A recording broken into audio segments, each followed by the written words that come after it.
Fundamental principles of counting. என்னென்ன principle follow பண்ணணும்? இப்போ நம்ம காம்பினேட்ரிக்ஸ் யூஸ் பண்ணணும்னா சிம்பிளாக நம்ம சாதாரணமாக யூஸ் பண்ண முடியாது. அதில் ஃபஸ்ட்டு பிரின்சிபல் என்ன அப்படின்னா சம் ரூல்.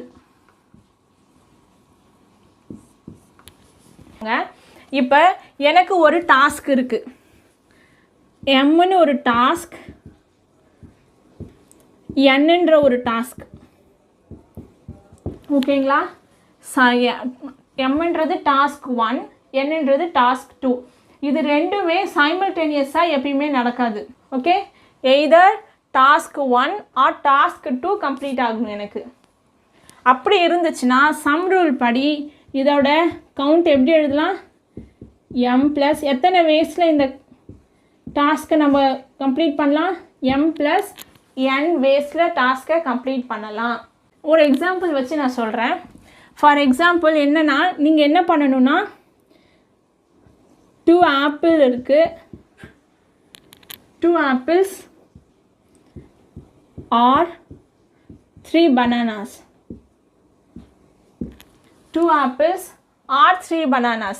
அதாவது what is the possible ways of picking 2 apples or 3 bananas from a basket? ஆறுன்ற ஸ்டேட்மெண்ட் எங்கே வந்தாலும் நல்லா ஞாபகம் வச்சுக்கோங்க. இதை நீங்கள் ஆல்ரெடி செட்ஸில் படிச்சிருப்பீங்க. இன்டர்செக்ஷன்னா ஆண்டு, யூனியன்னா ஆறு, அந்த மாதிரி சொல்லிட்டு செட்டில் அதே தான் இங்கேயுமே.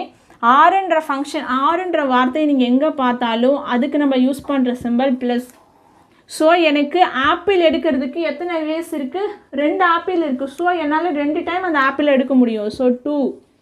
3 பனானா இருக்குது, நான் 3 டைம்ஸ் எடுத்துனா எனக்கு 3 பனானாஸ் எடுக்கலாம். ஸோ டோட்டல் எவ்வளோ?